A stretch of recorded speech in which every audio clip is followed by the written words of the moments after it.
আপনাকে দেখলে নবী গো দোজখ গায়ে হারাম। আপনাকে দেখলে নবী গো দোজখ গায়ে হারাম। মরণ কালে দিবেন দেখা, মরণ কালে দিবেন দেখা হাবিব দো জাহান নবীজি। আল্লাহ আল্লাহ লা ইলাহা ইল্লাল্লাহ আল্লাহ আল্লাহ লা ইলাহা।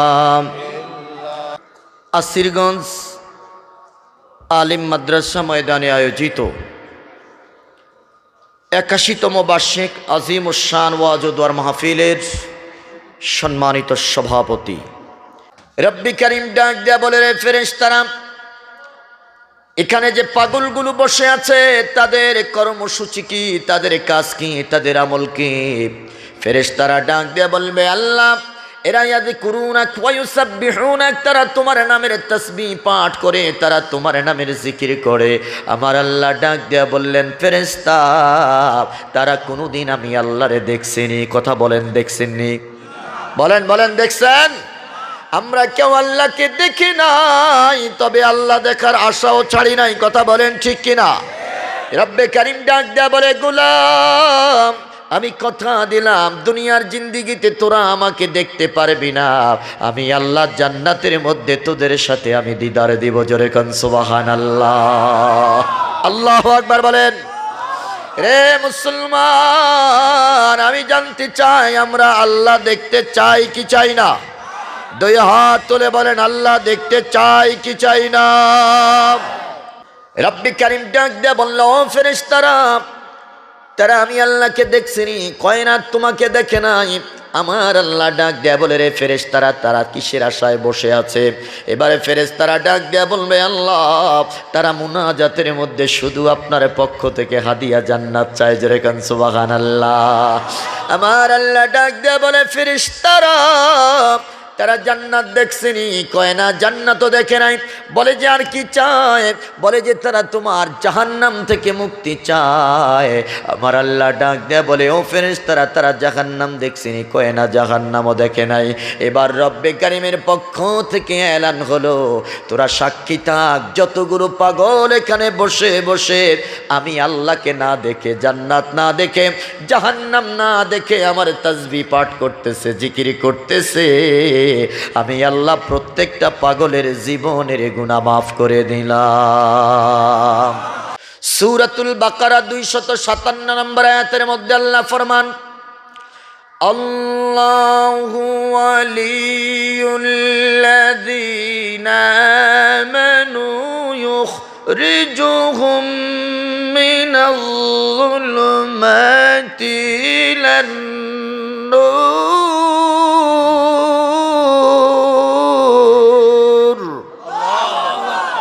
রব্বি করিম ডাক দেয়া বলে, ও গোলাম, দুনিয়ার জিন্দিগিতে যারা ঈমানদার, আমি আল্লাহ ঈমানদারদেরকে ঘোষণা করে বলতেছি, আমি তোমাদেরকে বন্ধু বানাইয়া নিলাম, আমি তোমাদেরকে বন্ধু হিসাবে গ্রহণ করে নিলাম। চিল্লায়া কোন সুবহানাল্লাহ। জবান খুলে বলেন, আমাদের বন্ধুকে? এত আস্তে বললেন যে? এই জবানটা দিয়েছেন কে? জিহ্বা নাড়ানোর শক্তি দিয়েছেন কে? আমার জীবনের মালিক কে? আমার রিজিক দাতা কে? এবার জবান খুলে বলেন, আমার বন্ধু কে?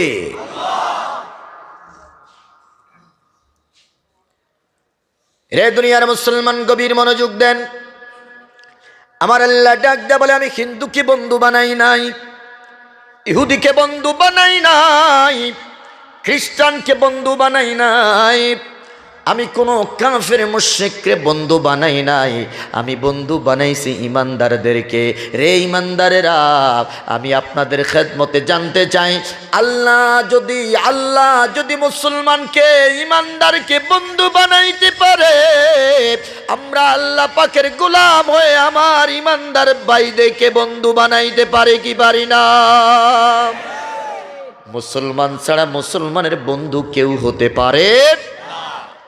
আমার বন্ধু ইহুদি হবে না, আমার বন্ধু খ্রিস্টান হবে না, আমার বন্ধু কাফির মুশরিক হবে না, আমার বন্ধু আমেরিকা হবে না, আমার বন্ধু রাশিয়া হবে না, আমার বন্ধু হিন্দুস্তান ইন্ডিয়া হবে না।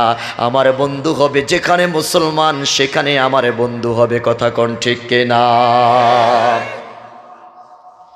দাদাদেরকে বন্ধু বানানো যাবে না। কথা বোঝেন নাই?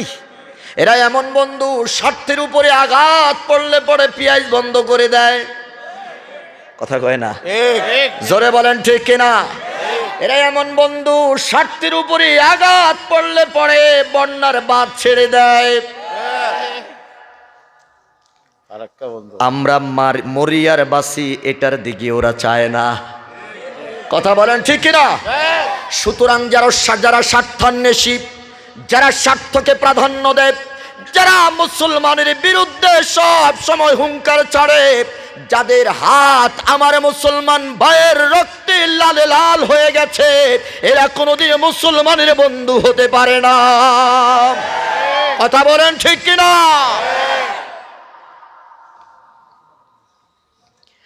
আমার আল্লাহ ডাক দিয়া বলতেছেন, আল্লাহু ওয়ালিয়ুল্লাযীনা আমানু। তোমার পেঁয়াজ দরকার, মরিচ দরকার, আদা দরকার, তেল দরকার, চাল দরকার, ডাল দরকার, যা দরকার আমি আল্লাহর কাছে চাও। আমি আল্লাহর ভান্ডারে কোনো কিছুর অভাব নাই। কথা বলেন ঠিক কিনা? দাদার দিকে তাকাইয়া থেকো না, নানার দিকেও তাকাইয়া থেকো না। আমার কাছে চাও। আমার কাছে যদি চাইতে পারো, আমি আল্লাহর ভান্ডারে অভাব নাই। যা চাইবা আমি আল্লাহ তোমাদেরকে তাই দিয়ে ধন্য করব। চিল্লায় এখন সুবহানাল্লাহ। আমার আল্লাহর ভান্ডারে অভাব আছে? রে দুনিয়ার মুসলমান, রব্বে কারীম ডাক দিয়া বললেন, আমার বন্ধুদের ব্যাপারে আমার একটা কাজ আছে। প্রশ্ন করলাম, আল্লাহ কাজটা কি? তুমি বন্ধুদের কি উপকার করবা? এবার আমার আল্লাহ ডাক দেয়া বলে, ইউখরিজুহুম মিনাজ-যুলুমাতি ইলান-নূর।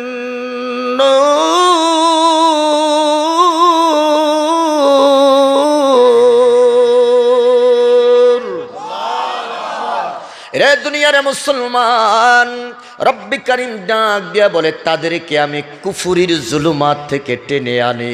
কুফুরির জুলুমাত থেকে টেনে এনে ঈমান নামক নূরের দিকে আমি আল্লাহ আমার বন্ধুদেরকে পরিচালিত করি। জোরে কোন সুবহানাল্লাহ। খুব গভীর মনোযোগ দিবেন। আবার আরেকবার একটু জবান খুলে মহাব্বত দিয়ে বলেন, আমাদের বন্ধুকে আল্লাহ ডাক দেয়া বলে, আমি তাদেরকে কুফুর নামক জুলুমাত থেকে টেনে আনি, এদেরকে বের করে দেই। আমি চাই আমার বন্ধুরা জান্নাতি হোক। কথা বলেন ঠিক কিনা? আমার আল্লাহ চান আমরা জান্নাতি যাই। আমার আল্লাহ ডাক দেয়া বলে, ও দুনিয়ার মুসলমান, আমি জান্নাত আমার ইমানদার বন্ধুদের জন্য বানাইছি, মুসলমানের জন্য বানাইছি। আমি আমার ইমানদার বন্ধুদেরকে জাহান্নামে জ্বালাইতে চাই না। কথা কোন ঠিক কিনা? আল্লাহকে বললাম, আল্লাহ কিভাবে বুঝবো? আমার আল্লাহ ডাক দেয়া বলে, ও ইদ্দাত লিল মুত্তাকিন।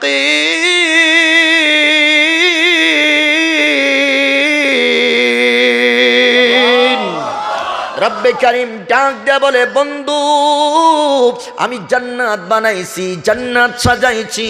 একটা স্তর নয়, দুইটা স্তর নয়, 8টা স্তর দিয়ে আমি আল্লাহ জান্নাত বানাইলাম।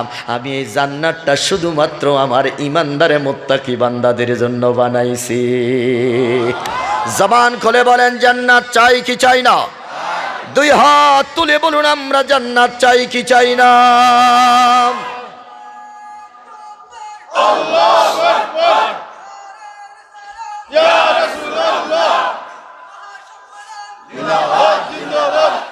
আমার বন্ধুরা, আমার বাবারা, আমরা জান্নাত চাই, জাহান্নাম থেকে মুক্তি চাই।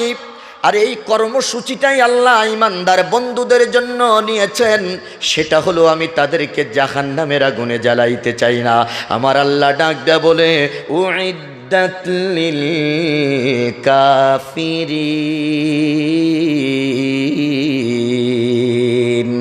আমি জাহান্নাম বানাইলাম শুধুমাত্র কাফেরদের জন্য, আর জান্নাত বানাইলাম ইমানদারদের জন্য। সুবহানাল্লাহ বলেন। শয়তান ডাক দেয়া বলে, আল্লাহ আমি কসম করে বলতেছি তোমার এই ইমানদার বান্দাগুলোর একটারও আমি জান্নাতে যাইতে দিতাম না। আল্লাহ কয় আমিও জাহান্নামে যাইতে দিতাম না। ওরে সুবহানাল্লাহ কয় না? আরে জোরে গান আল্লাহু আকবার। শয়তান আল্লাহর নামের কসম করে বলতেছে, ওয়াল্লাহি লা উগবিয়ান্নাহুম আজমাইন। নাউজুবিল্লাহ বলেন। ও আল্লাহ, তোমার সামনে দাঁড়াইয়া কসম করে বলতেছি, যেই আদমকে সেজদা না করার কারণে চির অভিশপ্ত আমাকে বানাইলা রে আল্লাহ, ওই আদমের একটা সন্তানরেও আমি জান্নাতে যাইতে দিতাম না। তাদেরকে গোমরাহ করে আমি ইবলিস তাদেরকে জাহান্নামের দিকে পরিচালিত করব। আমার আল্লাহ ডাক দেয়া বলে, সবাইরে করিস করে, সবার ব্যাপারে আমার কোনো কথা নাই, তবে আমার ইমানদার বন্ধুদের ব্যাপারে কথা আছে। সুবহানাল্লাহ কয় না? আরে জোরে কন আল্লাহু আকবার। তুই ইহুদিরে লইয়া যা জাহান্নামে, আমার কোনো আপত্তি নাই। খ্রিস্টানদের জাহান্নামে নিয়ে যা, কোনো আপত্তি নাই। বৌদ্ধদেরকে জাহান্নামে নিয়ে যা, কোনো আপত্তি নাই। মূর্তি পূজারীদেরকে জাহান্নামে নিয়ে যা, কোনো আপত্তি নাই। কিন্তু আমার ইমানদার বন্ধু, যাদেরকে আমি বন্ধু বানাইছি রে, তাদের ব্যাপারে আমার আপত্তি আছে। আমার একটা ইমানদার বান্দারেও আমি জাহান্নামে জ্বলতে দেব না। বলেন আল্লাহ আমাদের কেমন বন্ধু, ভালো না খারাপ? জোরে বলেন, আল্লাহর মতো বন্ধু হতে পারে? শয়তান বলতেছিল উগবিয়ান্নাহুম আজমাইন, আল্লাহ সব দিকে গোমরা করে জাহান্নামে দিব। আল্লাহ কয় না না, আমার বন্ধু যারা আছে আমি তো কথা দিয়েছি, ইউখরিজুহুম মিনাজ যুলুমাতি ইলান নূর, আমি তাদেরকে জাহান্নামের রাস্তা থেকে টেনে এনে জান্নাতে পরিচালিত করব। জোরে কোন সুবহানাল্লাহ। এবার আওয়াজ করে বলেন, জিতবে কে? ওরে কথা বলে না। আল্লাহ জিতবে। আল্লাহর দলের অন্তর্ভুক্ত যারা আল্লাহর বন্ধু হবে তারাই জিতবে। কথা কোন ঠিক কিনা? আমার আল্লাহ বলে দিয়েছে, বন্ধু টেনশন করিস না, টেনশন করিস না, আমি আল্লাহ তো তোর বন্ধু, তোর কোনো ভয় নাই। চিল্লায় এখন সুবহানাল্লাহ।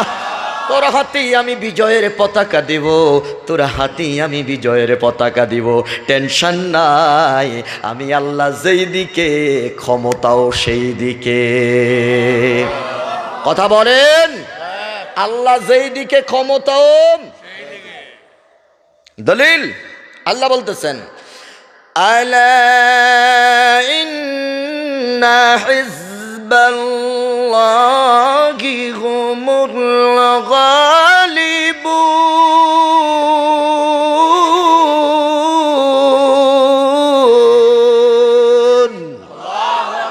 রব্বে কারীম ডাক দিয়ে বলে, যারা আমি আল্লাহর দলের অন্তর্ভুক্ত হবে, যারা আমি আল্লাহর দলের অন্তর্ভুক্ত হবে, তাদের হাতে আমি বিজয়ের পতাকা দিব, তাদের গলায় আমি বিজয়ের মালা দিব। জোরে কোন সুবহানাল্লাহ। এবার আল্লাহর দলের অন্তর্ভুক্ত হবে কারা? যারা ইমানদার। কথা বলেন ঠিক কিনা? যারা টুপিওয়ালা, যারা দাড়িওয়ালা, যারা জুব্বাওয়ালা, যারা পাগড়িওয়ালা, যারা নামাজওয়ালা, যারা রোজাওয়ালা, তারাই তো আমার আল্লাহর দলের অন্তর্ভুক্ত। কথা বলেন ঠিক কিনা? সুতরাং যারা টুপি দেখলে, দাড়ি দেখলে, জুব্বা দেখলে, পাগড়ি দেখলে অ্যালার্জি শরীরে দেখা দেয়, বুঝতে হবে এরা আল্লাহর দলের অন্তর্ভুক্ত। কথা কন না? এরা আল্লাহর দলের অন্তর্ভুক্ত না, এরা শয়তানের দলের। কথা বলেন ঠিক কিনা?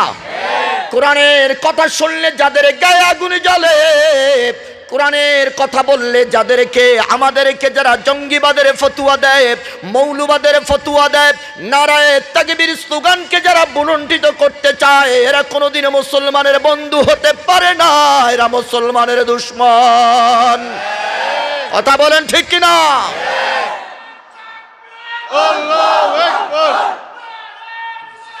ইয়া রাসূলুল্লাহ জিন্দাবাদ জিন্দাবাদ।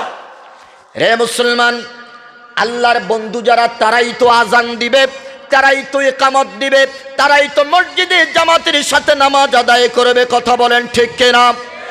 যারা আল্লাহর বন্ধু তারা যখন আবার জিহাদের ময়দানে ঝান্ডা হাতে নিবে, তাদের মুখে স্লোগান থাকবে আল্লাহু আকবার। কথা বলেন ঠিক কিনা? এরা যখন আবার খানকায় চলে যাবে, এদের মুখে জিকির থাকবে আল্লাহু আকবার।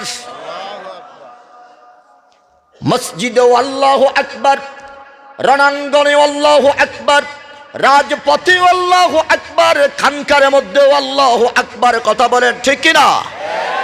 এই স্লোগানকে যারা মিটিয়ে দিতে চায়, এরা আমাদের বন্ধু নয়, এরা দাদাদের বন্ধু। এদের সে আজানের বিরোধিতা করা হয়েছে, আজান আছে, যে বিরোধিতা করেছে সে এখন নাই। কথা বলেন ঠিক কিনা? আল্লাহু আকবারের স্লোগানের বিরোধিতাও করতেছো। এই জমিনের শাহজালালের এই জমিনে আল্লাহু আকবার থাকবে, এমন সময় আসবে তোমাকে খুঁজে পাওয়া যাবে না। কথা বলেন ঠিক কিনা? মুসলমানের এই দেশে বলেন হুকুম চলবে কার? আল্লাহ রাব্বুল আলামিন সূরাতুল বাকারার মধ্যে বলে দিয়েছেন, আল্লাহু ওয়ালিয়ুল্লাযীনা আমানু। আমি ইমানদারের বন্ধু। সুবহানাল্লাহ বলবেন না? আমাদের বন্ধুকে আমরাও আজকে আল্লাহর বন্ধু হয়ে বাড়ি যাব ইনশাআল্লাহ। কষ্ট হচ্ছে আপনাদের? চলবে কিছু সময় ইনশাআল্লাহ। গলাটা ভাঙ্গা, কথা বলতে পারি না, তারপরে ওই স্টেজে বসলে নিজের জজবা ধরে রাখতে পারি না। ইমানের তাকাদায় কোরআনের মহাব্বতে কথা বলতেই হবে। কথা কোন ঠিক কিনা? আমাদের বন্ধুকে রে মুসলমান, ছোট্ট একটা কথা আপনাদের বুঝার জন্য বলি। ভালোবাসা করতে হলে আল্লাহর পক্ষ থেকে আমাদেরকে বন্ধু বানায় নিছে। আমার আল্লাহ ডাক দেয়া বলে, গোলাম আমি তোরে বন্ধু বানাইলাম, আমার পক্ষ থেকে ঘোষণা চলে আসলো। এখন আমি 99 ভাগ ভালোবাসা দিয়ে তোর দিকে তাকাইয়া আছি, তুই নি আমারে বন্ধু বানায় নেস। যদি তুই আমারে বন্ধু বানাইয়া নেস, তাহলে আমাদের দুইজনের মধ্যে এমন বন্ধুত্ব হবে রে, যেখানে পৃথিবীর কেউ কোনোদিন ফাটল ধরাইতে পারবে না। ভালোবাসা বাসতে হলে কয়টা পক্ষ লাগে? দুইটা। বলেন কয়টা? ভালোবাসা বাসি করতে হলে কয়টা পক্ষ লাগে? এক পক্ষ থেকে কোনোদিন ভালোবাসা হয়? বন্ধুত্ব তখন হয় যখন বন্ধুর প্রতি ভালোবাসা পয়দা হয়। কথা কোন ঠিক কিনা? আমি আমার ভাইকে বললাম আই লাভ ইউ, ভাই যদি আমাকে আই লাভ ইউ বলে, তাইলে ভালোবাসাবাসী হয়ে গেল। কথা কোন না গা? আমি যদি বললাম ভাই আই লাভ ইউ, ভাই যদি বলে আই হ্যাট ইউ, ভালোবাসা হয়েছে নি? ওরে কথা বলে না, জোরে বলেন ভালোবাসাবাসী হইল? ভালোবাসাবাসী হলো না। আমার আল্লাহ ডাক দেয়া বলে, রে ইমানদারেরা, তোদেরকে আমি ভালোবাসি, তোদেরকে আমি প্যার করি, তোদেরকে আমি মহাব্বত করি রে বন্ধু। আমার পক্ষ থেকে ডিক্লার হয়ে গেল তুই আমার বন্ধু, যদি তুই ইমানদার হস। সুবহানাল্লাহ বলেন। এখন ইমানদারেরা যদি বন্ধু বানায়, তাহলে বন্ধুত্বটা গাঢ় হয়ে গেল। কথা কোন ঠিক কিনা? আল্লাহ আমাদেরকে বলেই দিছে ইমানদারেরা আমার বন্ধু। এখন ইমানদাররা যদি বলে আল্লাহ আমার বন্ধু, তাইলেই তো এখানে আর কোনো ভয় নাই, এখানে আর কোনো টেনশন নাই। সুবহানাল্লাহ বলেন। বলেন আমরা আল্লাহকে বন্ধু বানাইতে চাই কি চাই না? কখন থেকে? এখন থেকে। বলেন কখন থেকে? আমি যদি আজকে জিজ্ঞাসা করি এই মাহফিল ময়দানে যে আপনারা কারা আল্লাহকে বন্ধু বানাইতে চান, অথবা কে কে আল্লাহরে বন্ধু বানাইছেন, হাজার হাজার মানুষ সবাই আপনারা হাত তুলবেন, হুজুর আমরা আল্লাহকে বন্ধু বানাইছি। কিন্তু এটা হলো মুখের বন্ধু, কাজে কর্মে এখনো আমরা আল্লাহকে বন্ধু বানাইতে পারি নাই। কথা বলেন ঠিক কিনা? একটু পরে আপনারাই বলবেন যে না হুজুর এখনো বন্ধু হতে পারি নাই। রে দুনিয়ার মুসলমান, দুনিয়ার বন্ধু বন্ধুকে হাদিয়া দেয়, দুনিয়ার বন্ধু বন্ধুকে উপহার দেয়, গিফট দেয়। আমার আল্লাহকে প্রশ্ন করলাম, আল্লাহ জানতে চাই, আমরা যদি তোমাকে মহব্বত করি, তোমাকে ভালোবাসি, আমরা যদি তোমাকে বন্ধু বানাই, তাহলে আমাদের জন্য কোনো হাদিয়া আছে নাকি? আমার আল্লাহ ডাক দেয়া বলে, বন্ধু তুই যদি আমাকে মহব্বত করিস, আমাকে যদি ভালোবেসে বন্ধু বানাস রে বন্ধু, আমি আল্লাহ ঘোষণা দিয়ে দিলাম পৃথিবীর জমিনের মধ্যে তোর জন্য পুরস্কার হলো 2টা। জোরে কোন সুবহানাল্লাহ। বলেন কয়টা? জোরে বলেন কয়টা? পুরস্কার নিতে রাজি আছেন তো ইনশাআল্লাহ? আল্লাহকে প্রশ্ন করলাম, আল্লাহ 1 নাম্বার পুরস্কারটা একটু ঘোষণা দিয়ে দাও। আমার রবের পক্ষ থেকে এবারে ঘোষণা আসলো, 1 নাম্বার পুরস্কারটা হলো লা খাউফুন আলাইহিম ওয়া লা হুম ইয়াহজানুন।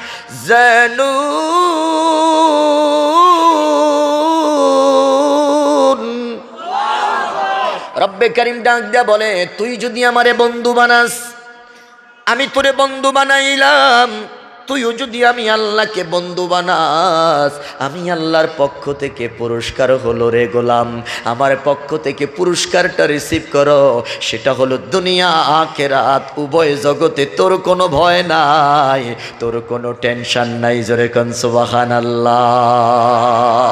বলেন, মাওলা যার বন্ধু হয়ে যায় তার কোনো ভয় থাকে? বলেন, তার কোনো টেনশন থাকে? ছোট্ট একটা উদাহরণ আমি আপনাদের সামনে উপস্থাপন করতে চাই। সূরাতুল কাসাস থেকে রব্বে কারীম ডাক দেয়া বলে, দুনিয়ার মুসলমান ও ইমানদারেরা, এখান থেকে তোমরা উৎসাহ গ্রহণ করো। আমি আল্লাহ যাকে বন্ধু বানাই, বন্ধু যদি আমাকে বন্ধু বানায়, তাহলে দুনিয়ার জিন্দেগিতে কোনো ভয় নাই, কোনো টেনশন নাই। আমি আল্লাহ ঘোষণা দিয়ে দিলাম। চিল্লায়া কোন সুবহানাল্লাহ। মুসা কালিমুল্লাহ যেই মাসে পৃথিবীতে আসবেন, ওই মাসে ফেরাউন হাজার হাজার পুত্র সন্তানকে কতল করতেছে। প্রশ্ন করবেন, হুজুর কেন? জবাব হলো, ক্ষমতাকে টিকাইয়া রাখার জন্য, চেয়ারটাকে ঠিক রাখার জন্য হাজার হাজার মায়ের সন্তানকে কেটে কেটে টুকরো টুকরো করেছে। রে মুসলমান, আমি জানতে চাই, ফেরাউন কি এখন আসেনি? জোরে বলেন। ক্ষমতাকে টিকাইয়া রাখার জন্য হাজার হাজার মায়ের বুক খালি করেছে। আমার আল্লাহ ডাক দেয়া বলে, খবরদার, ওয়াতু ইজ্জু মান তাশা ওয়া তুযিল্লু মান তাশা।